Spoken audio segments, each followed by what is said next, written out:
Good afternoon, everybody, or good evening. Thank you. Thank you so much for joining me, and thank you so much for being so patient. I was on the phone, had to confirm a couple of things before we met here. Hi, Peter. Hello. Hi, Claude. Here and ready. Yay. That's awesome.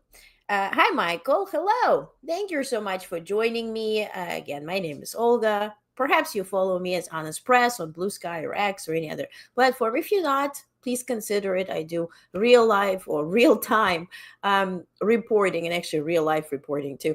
And then we meet here every day, Monday through Friday at 5 p.m. Eastern to discuss national and global news. And that's what we are about to do here. Now, I have major stories first to recap. Then we're going to talk about national news, quick news that we cruise over, and then we will end with some global news that are disturbing but funny in one way. So we're going to talk about that too. Now, first things first, what I did not include in today's news briefing, and by the way, it's free. Get it, read it Monday through Friday. The links will be attached to this episode. First things I want to discuss is that President Trump signed a couple of executive orders, some proclamations. He proclaimed that Monday should be Labor Day. Aren't you happy?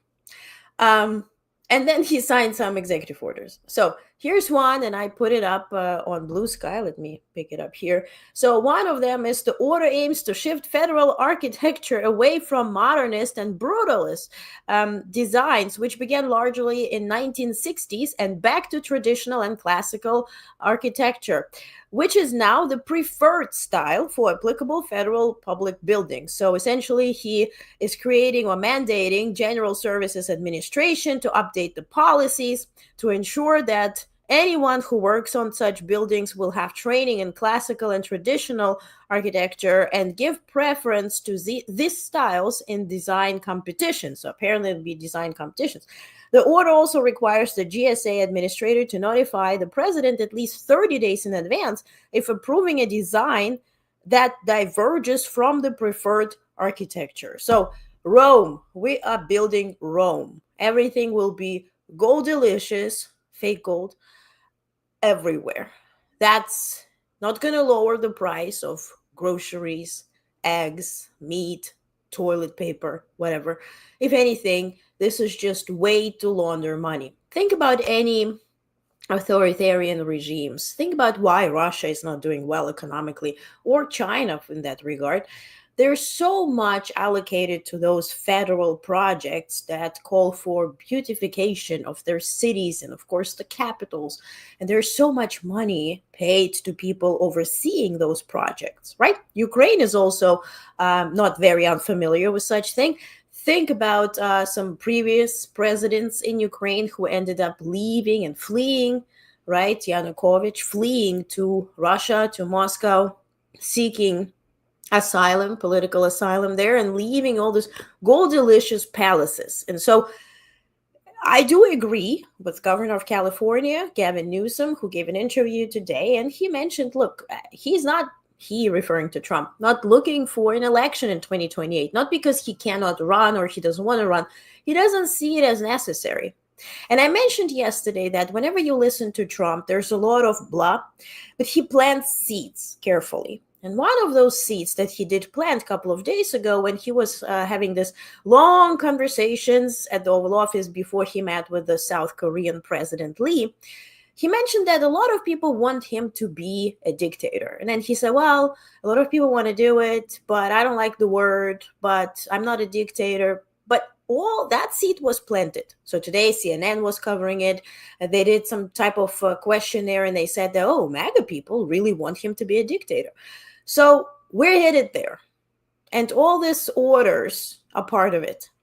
Now, another order that I want to mention, let me read it here.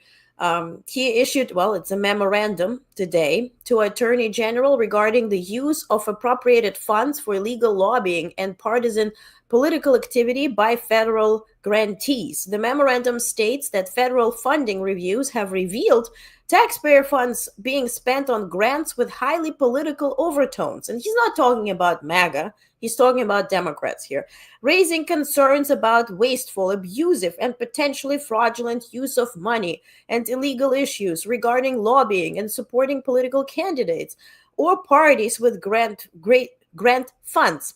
The president directed Attorney General in consultation with heads of executive departments and agencies to investigate whether federal grant funds are being used to illegally support lobbying activities, blah, blah, blah, blah, blah. So all you need to know, they're going to investigate Democratic Party. Remember when Stephen Miller said that Democratic Party should be seen as national domestic, terrorist organization? Of course, in his dreams, he overstates, things, and he previews, what the dreams are. But this is what they're going to start doing. They're not declaring it. I mean, they don't have an authority, but they're starting some type of bogus investigations. Probably they're going to talk again about Beyonce and Oprah, working on some, programming for Kamala Harris. So it's a lot of crap. Hi, Esther. Hello. Hi, Mike. Hello, Cecilia. Oh, I love the name so much. Yes, Mola. Yeah, absolutely. Yeah. Blah, blah, blah, blah, blah is right. Yeah. See? So, and thank you for watching me on X. You know what's really funny on Twitter is that I finished the broadcast or live stream and it's, X number of views. And then I check it 3 hours later and the views decrease, not just followers and likes, but whenever I mention something that they don't like, my views go back. It's like, how can you lose views once you already accumulated them? It's very interesting. Anyway, so now let's move to what I did prepare for you.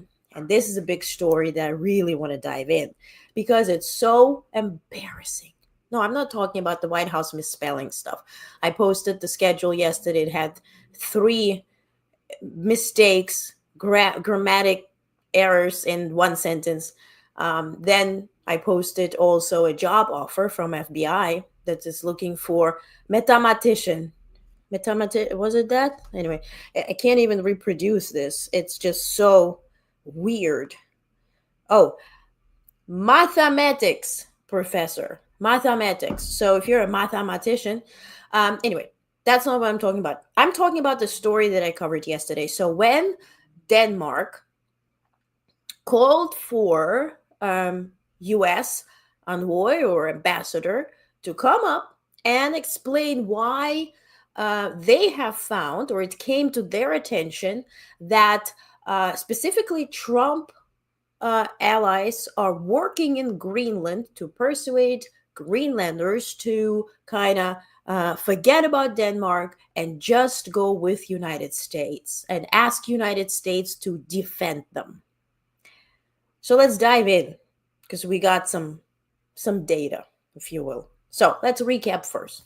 Denmark has summoned a senior U.S. diplomat after reports surfaced that allies of President Trump are conducting covert influence operations in Greenland aimed at swaying political public opinions.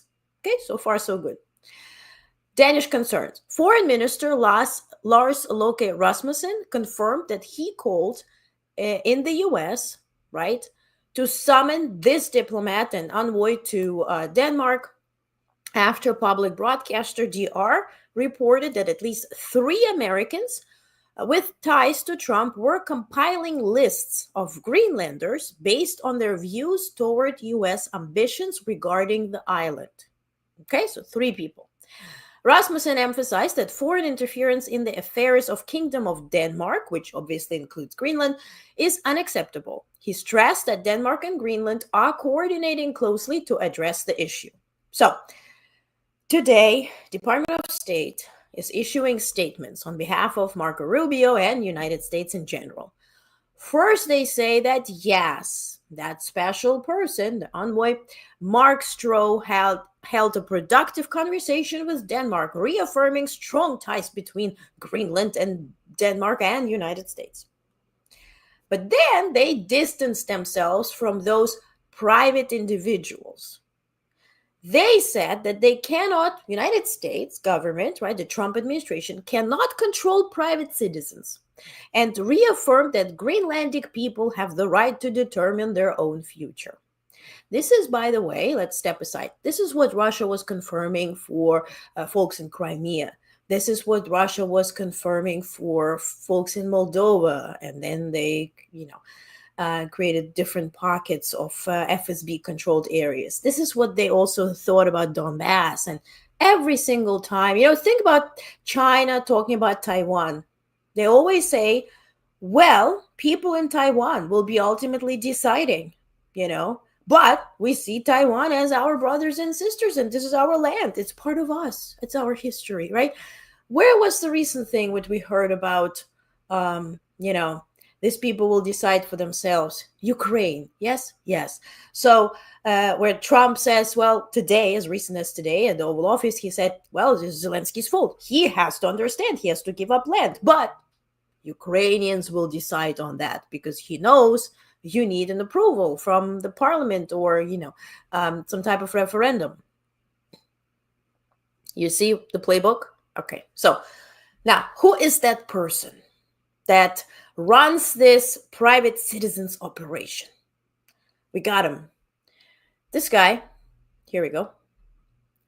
Thomas Emmanuel Duns. Here it says, founder of American Daybreak, former Trump U.S. Treasury, U.S. Arctic Commissioner. He's from Texas. He graduated Brown University and Harvard. He also mentions here, it's written in Russian, that he tweets in Russian. So at the center of the reports is Tom Dance. He goes by Tom Dance. Goes with JD Vance, just Dance, Vance, and Tom Dance. Anyway, a venture capitalist and director of American Daybreak. Now, that's what he's doing now. Organization focused on strengthening U.S. Greenlandic ties. Dance was appointed to the U.S. Arctic Research Commission by President Trump on December 17th, 2020. And served until September 2nd, 2021, when they knew that certainly Biden has won, then he slowly departed. So he previously worked at the U.S. Department of the Treasury, where he helped lead the CARES Act aviation relief program and advised on Arctic policy. So officially, he worked on the Arctic thing till September 2nd. Then when Biden was coming into power, he slowly departed. So officially, he was out in September, but he remained longer in the Trump administration. So now, as to why he's tweeting in Russian, Dance has long-standing links to Russia. He studied Russian studies and U.S. history at Brown University, graduating cum laude with dual degree. In 1990, he spent time in Moscow as an exchange student at the Moscow Energy Institute, giving him early exposure to Soviet and post-Soviet affairs. And I let you understand what the other three letters would mean who worked with him on that affairs. Now, his ties to Trump world began in 2019 when Trump floated the idea of buying Greenland, dismissed as absurd by the Danish Prime Minister Mette Frederiksen. Shortly after, Dance was appointed Arctic Commissioner. Although he left the position under President Biden, he remained active in Greenland politics through his NGO, forging connections with Greenlandic figures like parliamentarian Kuno Fenker and activist Jorgen Boesen. Okay, so those two are playing a key role here. So Kuno Fenker and Jorgen Boesen, those are, political figures in Greenland who are right-wing, if you will, who would love to work with Trump, essentially. Dance even financed Boesen's trip to Florida in 2024, where Boesen attended a Trump election party and was introduced to Donald Trump Jr. That's where he attended Mar-a-Lago. Okay? So, now Trump's family involvement. Donald Trump Jr., right? They met at the election party. Now we're getting into January 2025. Trump comes to power. Donald Trump Jr.'s visit to Nuke in January 2025. Remember when they hired homeless people to wear the MAGA caps and do some photo ops? Yeah. So this was facilitated by Dans, with Boasen acting as the guide. Dans himself arrived in Greenland, meeting with Boasen and Fenker on January 24th, 4 days after inauguration. All three traveled to Washington for White House meetings. A move critics say blurred the line between the private affairs and now political maneuvers. Now, the strategic flashpoint is Greenland's Arctic position and vast resources have made it a growing geopolitical prize. For whom? For Putin. We saw the map. I mean, I was getting tired showing you the map every single time from January to March, when the big discussion was about Greenland, when they were very heavily trying to persuade Greenlanders to somehow go with Trump, and they did not succeed. So, but if you look at the trade map, they really need the Arctic. For that reason, meaning Russians, want to use United States to acquire Greenland and also work with Canada. And we also hear that people who are, arranging those protests and some political events that are so right-wing in Alberta, Canada, those people are actually also very much connected to Russians and FSB. So all of this is working together, right? It's not just manifesting fast enough the way they envisioned, right? But they keep working on it. So remember when Usha Vance, the J.D. Vance's wife, the second lady of the United States, planned to go to Greenland with her son to attend some games, remember?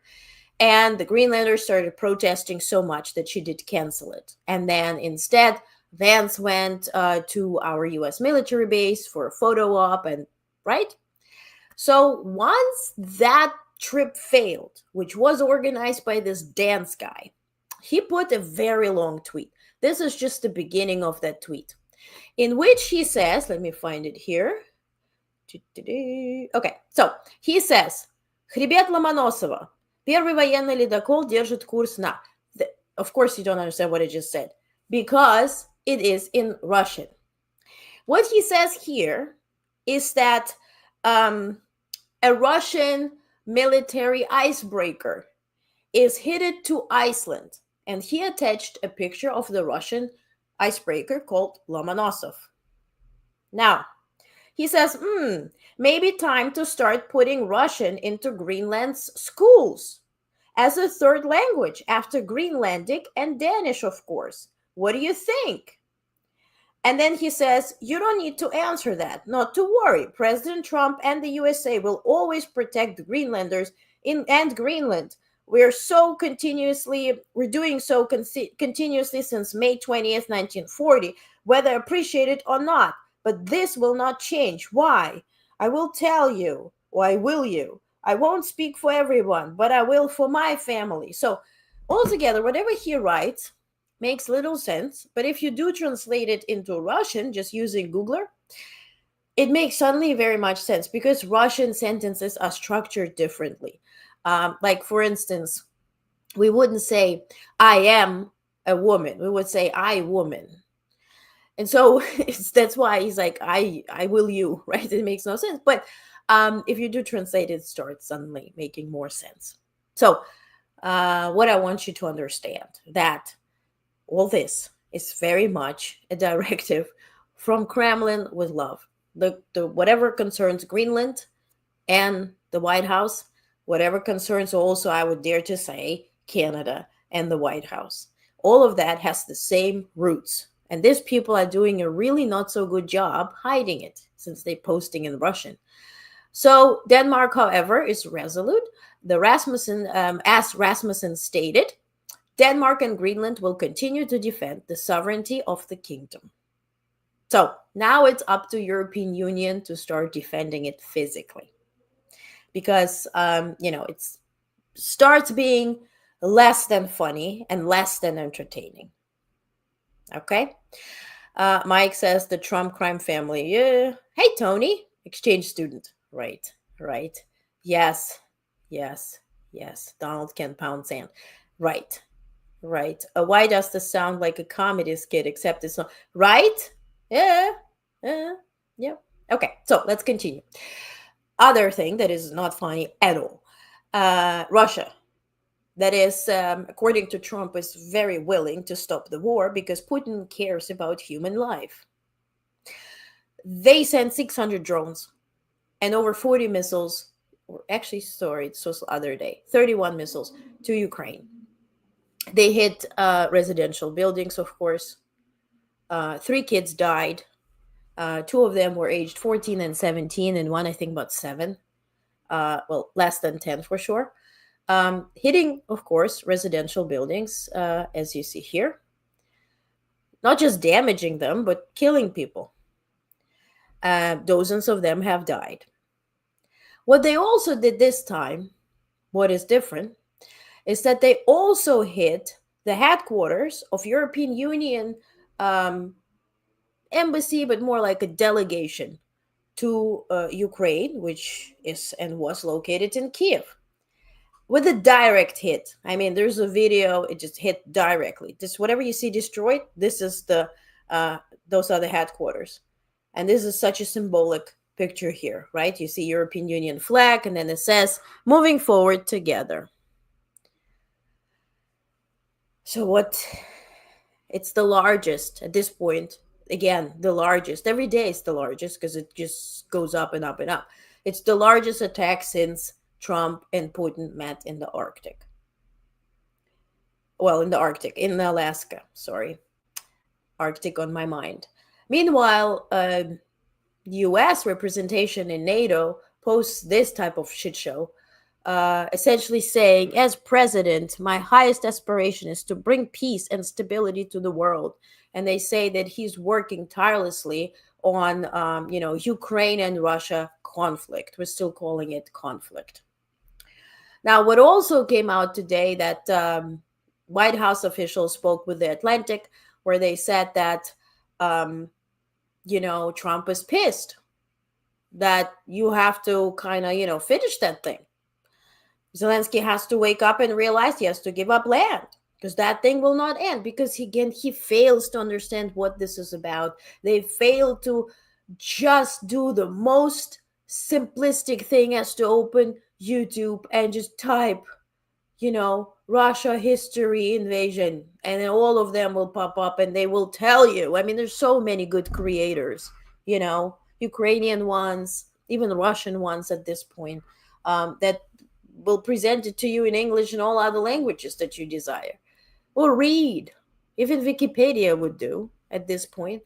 But they failed to understand. So Zelenskyy said, as to this attack, Russian attack on Kyiv today, he says, these Russian missiles and attack drones today are a clear response to everyone in the world who, for weeks and months, has been calling for a ceasefire and for real diplomacy. And this is directly addressed to the White House and to Brussels, because all you do is calling for ceasefire and diplomacy, and meanwhile you're dealing with swine. You're dealing with murderers. You're dealing with international criminals. How are you going to negotiate with international criminals? All they know is strength. All they know is how to cause death and destruction. And they show it to you. I mean, this is your goddamn headquarters. You paid for it. You built it. You know how many diplomats work in that thing? And Russia hit it right before they came to work. And next time, they're not going to wait until you wake up and come to work, because you let it slide. Also, what Russia did is hit the British Council building in Kyiv. And British Council, it's not the consulate, it's the consul. They work on the relationship between UK and Ukraine, on the business relations, on economic relations, geopolitical, and whatnot. Now, that is also hit. And of course, in London, they called for, Russian representative to come up and explain. But what else are you doing? The planes are flying on your territory. The drones are crashing on your territory. You're not doing a thing. I mean, Can you blame Putin? I mean, he's not facing any restriction. If anything, he faces restriction from China, and we're going to discuss it towards the end. This is the last thing on anybody's bingo card, but I will explain to you what this is about. So, Caroline Leavitt today said that President Trump was unhappy about Russia's attack on Kyiv today, but he wasn't surprised. Then she blamed Ukraine for taking out a large portion of Russia's oil reserves. Leavitt added that Trump wants to end the war, but neither Volodymyr Zelenskyy nor Vladimir Putin want to. Meanwhile, for the fourth time this week, U.S.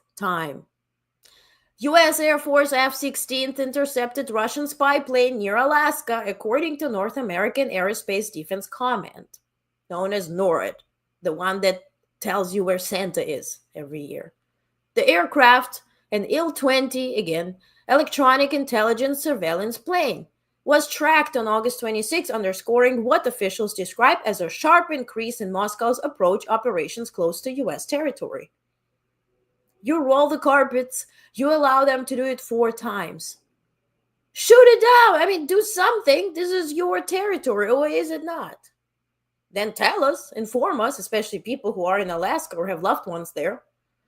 At the same time, U.S. and European officials report that Russia or its proxies are deploying surveillance drones over weapons transit routes in Western Germany. In Eastern Germany. Why Eastern Germany? Because those are the routes that Germany uses to transport weapons to Ukraine. So now they use those drones to depict every single step and when this will arrive in Ukraine, allowing them to shoot it and prohibit them from arriving in Ukraine. So they're monitoring the flow of Western arms into Ukraine. Now, together, those incidents highlight a widening pattern of Russian intelligence activity spanning both sides of the Atlantic, probing U.S. defenses and in the Arctic while shadowing Europe's critical supply lines to Kyiv.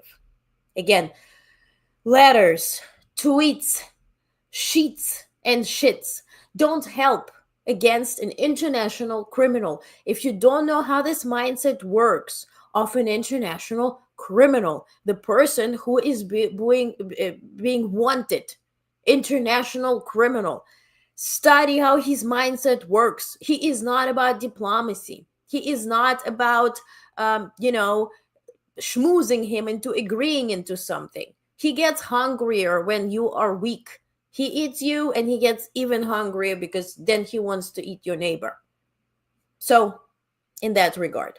Now, this murderer has also allies. And so, here comes Hungary. Hungary delivered some set of tweets. And so here's their foreign minister saying that in response to the latest Ukrainian strike against Druzhba oil pipeline, this is the Russian oil pipeline that Hungary uses to get their gas from, the Hungarian government has decided to ban the commander of the military unit responsible from entering Hungary and the entire Schengen area. This was an attack on Hungary's sovereignty, endangering our energy security and nearly forcing the use of our strategic reserves. Now, honey bunny, this commander is actually a Hungarian citizen who is aiding in Ukraine. You know, this international unit, right, that folks traveling to Ukraine to help Ukraine defend its sovereignty. So you are prohibiting your citizen from entering. And this is according to Zelenskyy. Now, Foreign Minister of Ukraine says, how shameless. Well, in reply to this guy's tweet, how shameless to post this after a brutal attack by terrorist state Russia. Peter, if the Russian pipeline is more important to you than the Ukrainian children killed by Russia this morning, this is moral decay. Hungary is on the wrong side of history. We'll take mirror action. And at this point, I do trust Ukraine to take this action because Ukraine does take action and it reduces Russian oil reserves. Some of you mentioned that, Russia is a country which is actually was like a gas station playing a country. And then you were so right. So Ukraine hits them where it hurts. But you all just talk, meaning Europe and NATO allies all together. Now, Zelenskyy also spoke today with Erdogan asking Turkey to provide security guarantees. They're going to be meeting this week and putting something on paper. Now, whenever we're going to get that something, certainly I will report on that. Now, what is Pentagon doing? It's being very busy renaming the Department of Defense into Department of War. Hasn't been used since 1949, because after World War II, we kind of tried to portray the narrative, at least, as the peacekeeper in the world. And so to emphasize deterrence and international stability. And so in that regard, it was renamed Department of Defense. Now, they want to rename it into Department of War. Of course, they need congressional approval. And how do they do it? They stick this into the budget, into Pentagon budget, so Congress would vote on it. Well, now this week, and this is introduced now into this budget thing by Representative Greg Stoop, Republican, obviously from Florida. He filed an amendment to the annual defense policy bill that would formally change the Pentagon's name, reviving a label the U.S. used until 1949.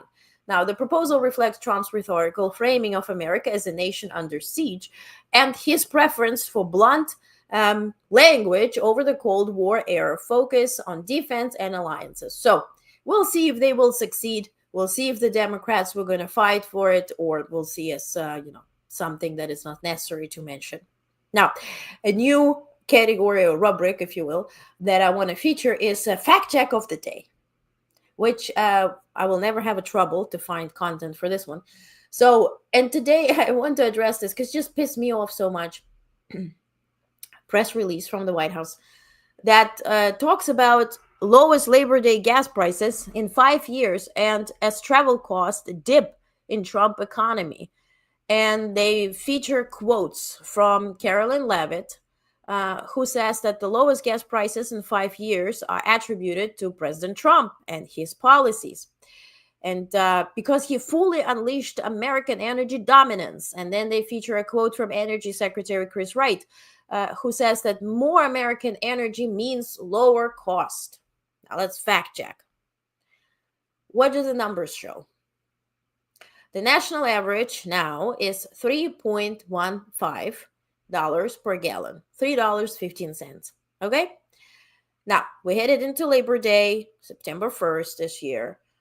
Trump proclaimed it, so we're going to have it. Now, the prices are the lowest since 2020.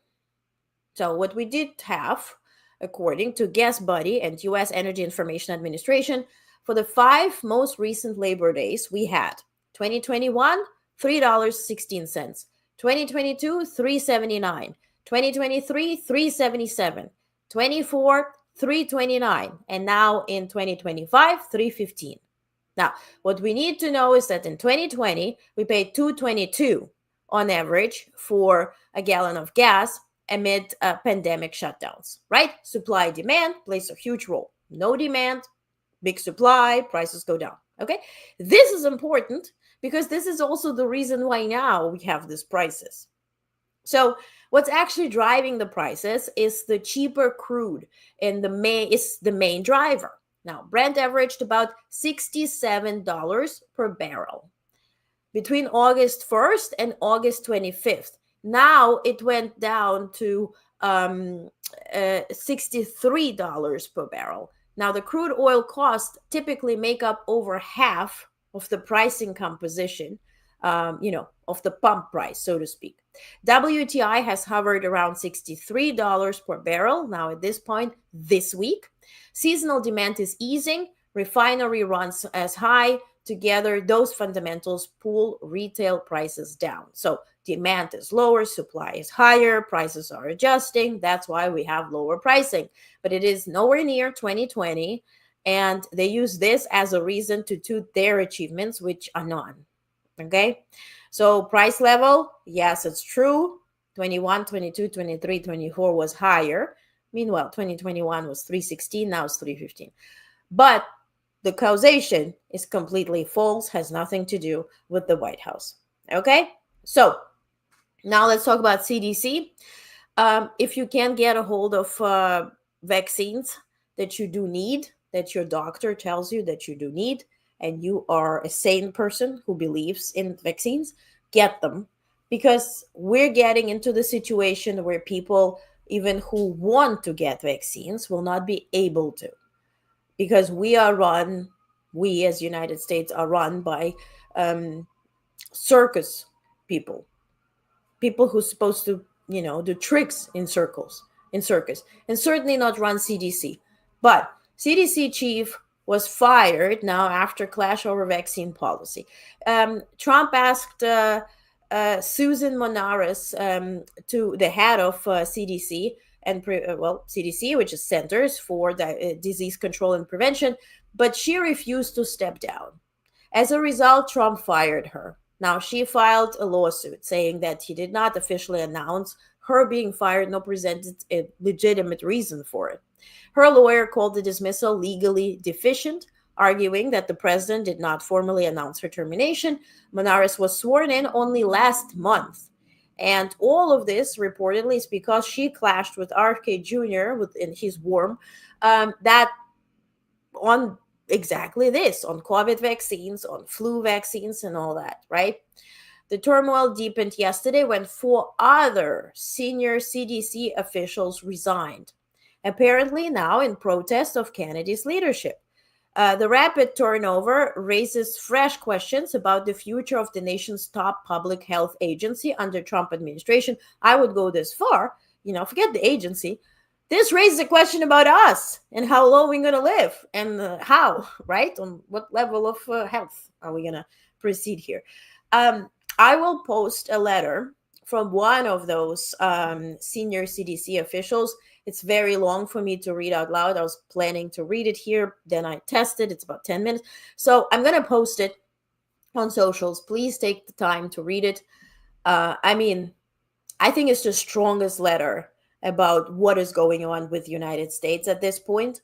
And he's previewing that you're going to kill people.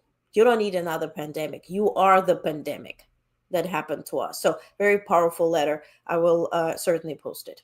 Now, as to some quick news, and let me check your comments real quick. Mike says, when someone shows you they're evil, believe them. Yep. My Angelo. Orban needs to go. He has Hungary set against NATO and EU, says Michael. Absolutely. And first, even before he goes, he needs to lose veto power.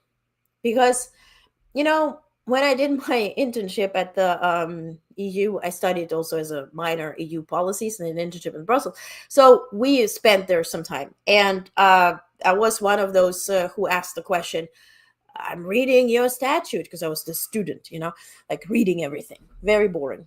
And I said, but I don't see exit clause. What's going to happen if somebody wants to leave EU? This was before Brexit. And they said, shut up. Nobody wants to leave the EU. EU is wonderful. And then they had Brexit.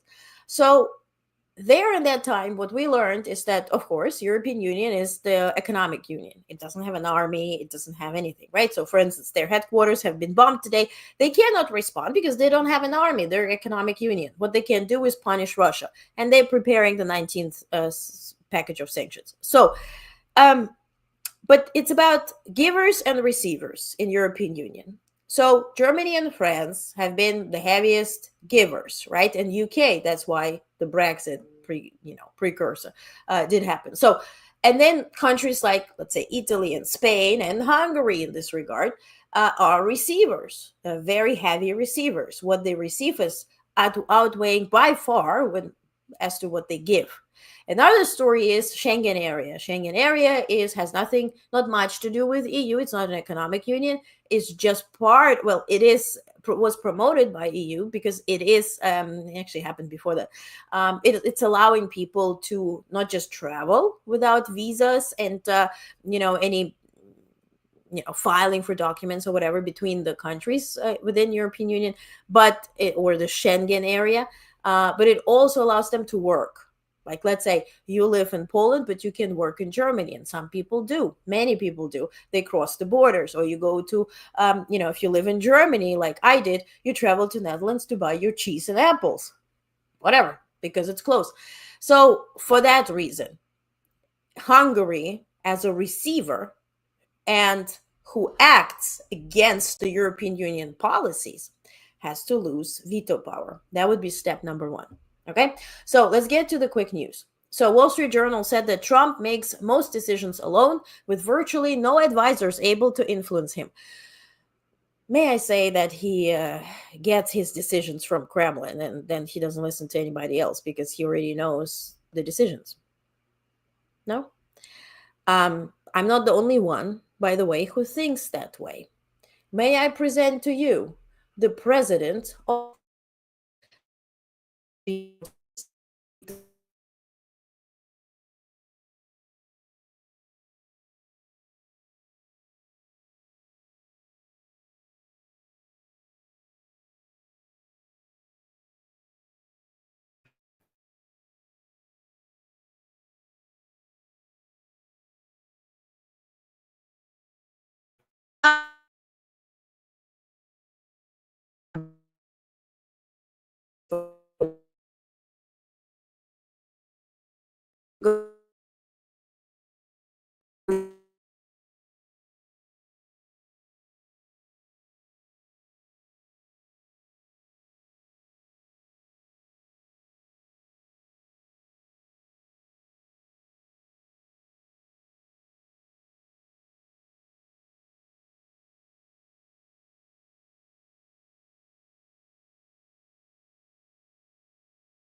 This was such a good transition. No, I'm back.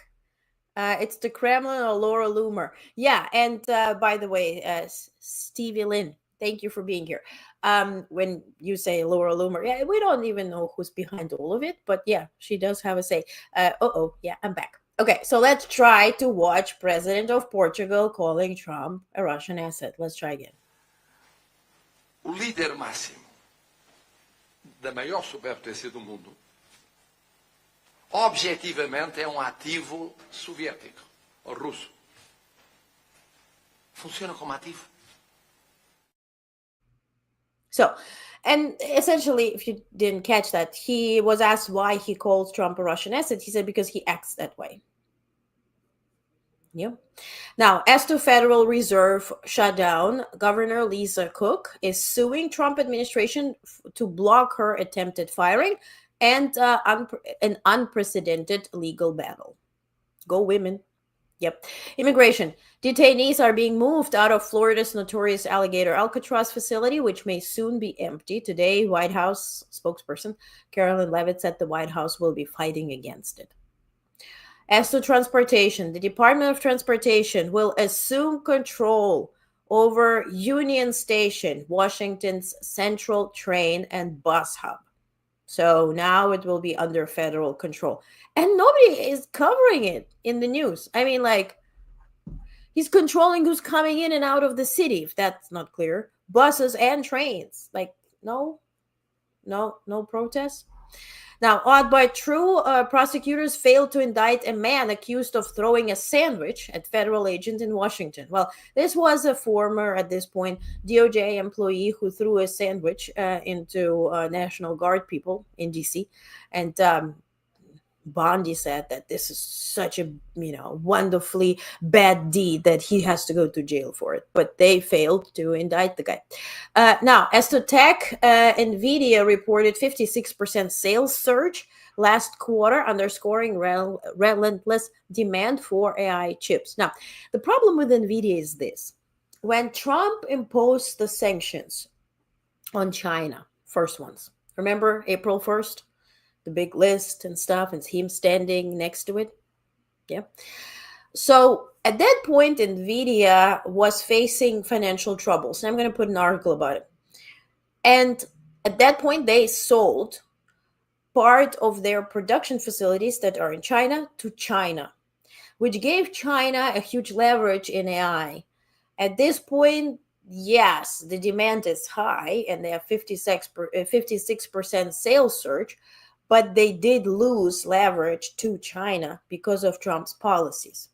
So as much as Trump is tooting that he's getting percentages now from NVIDIA, they are caught in this doo-doo where they had to give up stuff to China and give up stuff now to US. So I'll put an article about it so you'll get the details and the numbers as well. So as to quick global news, Israel is preparing to call up thousands of folks who are in reserve for its Gaza City offensive, though officials are uncertain how many will return to service. In North Korea, well, this is nice. Kim Jong-un is traveling to Beijing for a military parade next week. Okay? So this makes what? Xi and Kim Jong-un in one spot. Who's going to be there is also Vladimir Putin. So this parade will be attended, of course, by Xi Jinping. It's in Beijing. Kim Jong-un of North Korea and Vladimir Putin of terrorist Russia. So, and Trump is not invited. And now why? I know it hurts. But we need to understand the dynamic here. So China, yes, is helping Russia, and I'll have a readout. Oh, by the way, let me present to you the readout before I analyze it, so it kind of makes more sense for you. So Russia-China trade faces now sharp decline. This is very surprising, but here are the numbers. Fuel exports to China went down by 20%. Smartphone and computer imports from China to Russia went down 27.5%. Chinese car sales in Russia went down by 46%. Now, what are the reasons? Sanctions, payment delays, weaker energy demand, and failing Russian consumer power. Because people are poor. They only make money if they somehow are related to war. Either you give your kids and husbands and whatever to, this meat grinder, or you are producing drones or whatever, Shahed drones, missiles, whatever. You work in the industry, so to speak. So obviously sanctions are a tricky part because there are secondary sanctions. And so Chinese companies that were working with Russia directly are kind of very conscious at this point, and they do not extend those contracts because they fear to be kicked out of the banking system by United States or even European Union. And that becomes, a big concern. Other thing is that China only wants to deal with Russia in yen, and they're not interested in dollars. They're not interested. Well, Russia can get a hold of dollars anyway, but they're not interested to be paid in ruble. So, which obviously causes payment delays. And as we said, we saw it why our prices are lower because there's weaker energy demand. So, for Moscow, the fallout is clear. Shrinking revenues, fewer consumer goods, and growing dependence on Beijing. Reports say that Putin is preparing to appeal directly to Xi Jinping for new trade deals, underscoring how a publicly no-limits partnership in reality looks very much one-sided. And here's the deal, and this is related to why Trump is not invited to this meeting. China is using Russia to affect United States in a negative way, to affect Europe in a negative way, on their way to become the new global power. So Putin is a useful tool in Xi Jinping's hands that is crazy enough to go and invade, Ukraine and Europe, who then also Putin has somehow leverage on specifically Donald Trump. Whether there's PP tapes, whatever you call it, but he has leverage on him. Whatever he wants, Trump does. We see it in action.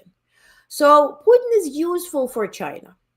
China is sending him, some people to send to war. It gets a lot of intelligence and also feedback on whatever they're sending into, any equipment, military equipment that they're testing, right?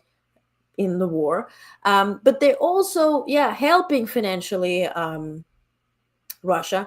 But for that, slowly but surely, Russia is also giving up land, which is not reported. And if you dare to report it, Russians block it right away. But in their eastern part, they're losing bit by bit the land. How does it happen? There were reports and literally videos from Vladivostok where people don't speak Russian in many communities anymore, while Chinese are allowed to move to Russia and work there and live there visa-free and speak Chinese. These people then become elected officials and mayors and whatnot. And so they then pass bills that are benefiting China.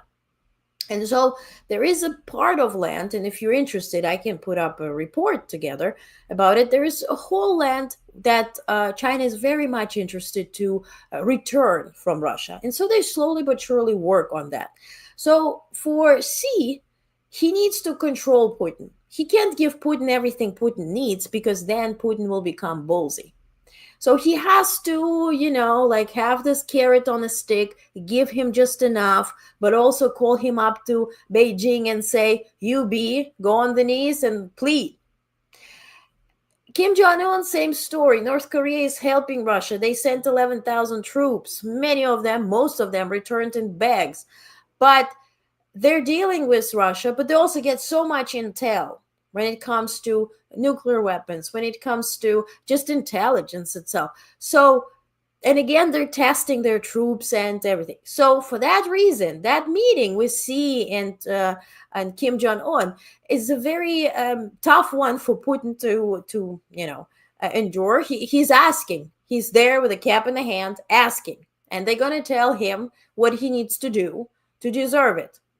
Now, meanwhile, if you think about Trump, for him, Putin is the guy worth, rolling out the red carpet for. So it just doesn't align. He can't be in the same room where Putin will be schooled because he's a very useful tool in Putin's hands. So the level of authority ain't it. And if they will allow him to come, then it will have completely different purposes. I don't think at this time it will result in it. If it will, I'll get the backstory as to how did that happen. But logically speaking, this doesn't align. Love the sandwich guy. Yeah, yeah, that's nice. Subway sandwich guy. Some other news. In culture, Amsterdam's Van Gogh Museum is locked in a funding dispute with Dutch Ministry of Culture, a standoff that could force the museum to close. What happens with museums? I mean, I'm talking every day this week and last week with museums because I'm trying to put together this series, right, where we go to museums and I interview them and I show you all the art installations before it gets lost or ends up in the White House shitter. So, and for that reason, I also want to bring politicians there so we get more PR. Anyway, I'll tell you all about it as soon as tomorrow. So, but what happens then in Europe? Like, why do you decide not to fund museums? Like, why? Is it like a global thing? Let me know where you are. Do you see, I know libraries are closing. There's another reasons for it. But do you see museums closing or struggling? Let me know. Now, as to Iran, the UN nuclear watchdog has sent inspectors back into the country for the first time since Tehran suspended cooperation last month. Now, it was very heavily advocated by France and Germany, and today Rubio tweeted, oh yes, United States is supporting Germany and France. We are the so-called E3, and we're so happy that UN will be handling Iranian nuclear capabilities. Did not participate in orchestrating it, but now toots the results. Now, U.S. uncovered now a massive Chinese hacking operation, a sweeping cyber espionage campaign. I remember last year during the Biden administration, it was mentioned that a couple of federal agencies were sort of hacked by the Chinese. Now, turns out this was in 80 countries worldwide. U.S. investigators revealed this on August 27th. Probably they will be fired afterward. The group is accused of infiltrating not just telecommunications networks, but also government, military, transportation, lodging, and infrastructure systems. Officials warned the campaign's true scope may be even broader. Now, what you going to do against it? You're going to do something to China, some sanctions, some tariffs, or you're just going to nod and follow the orders. And now something kind of funny. Remember Milei, Javier Milei, the Argentine president? Argentina's president, who came with Musk to the CPAC, and he was, they had the all the objects on the chainsaw and everything on the stage, and he was tooting Musk's achievements with Doge and all that, right? So this guy, Javier Milei, the president of Argentina, faced public fury today after a rally in Lomas de Zamora, where a raging crowd surrounded his vehicle, shouting insults and holding signs reading "Down with Milei." According to AFP that presented the video, the presidential convoy had to ram through the crowd and speed away. Milei and his entourage were not harmed, or were unharmed. I'm not showing you the video because they did ram through the crowd, and this is not a nice thing to show. So, as to Israel and Gaza, Netanyahu has learned very well from Trump how to do the MAGA stuff. Like, the economy is in the shitter, but you should just issue press statements that everything is glorious. People do not support war, but you should just tell that people do.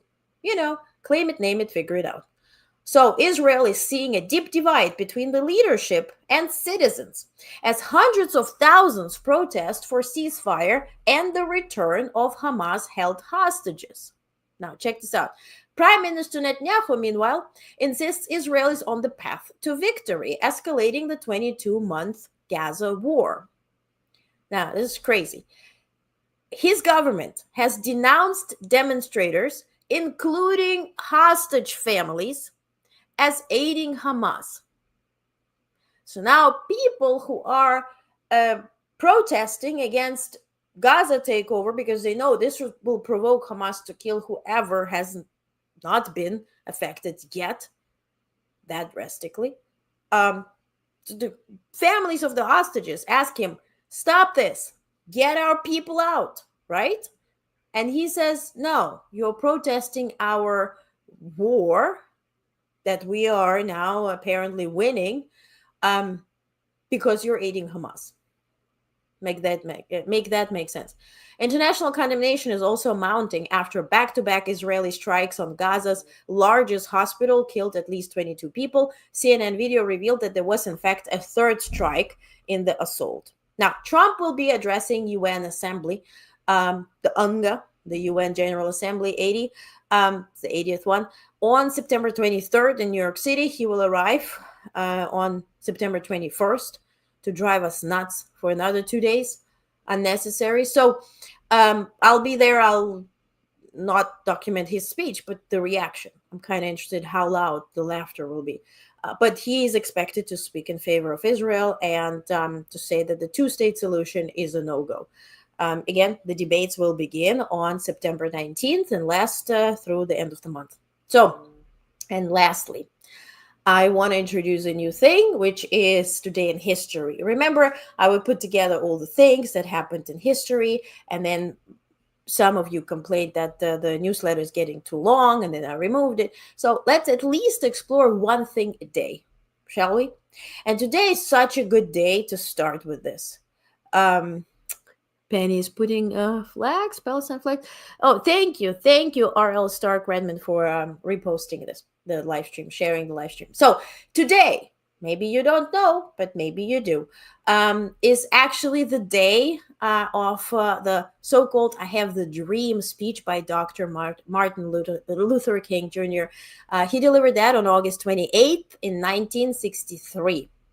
And I wanted to show you, well, this was attended by approximately 250,000 people who gathered at the Lincoln Memorial in Washington, D.C. for this historic march on Washington for jobs and freedom. It was here that Dr. Martin Luther King Jr. delivered his iconic "I Have a Dream" speech, urging the nation to move beyond racial injustice and segregation. The march is widely credited with helping pave the way for the passage of the Civil Rights Act in 1964 and Voting Rights Act of 1965. And so I do have a video that I'm trying to show you, just a little part. of this speech. So let's together take a look at it, shall we? All right, let's press play.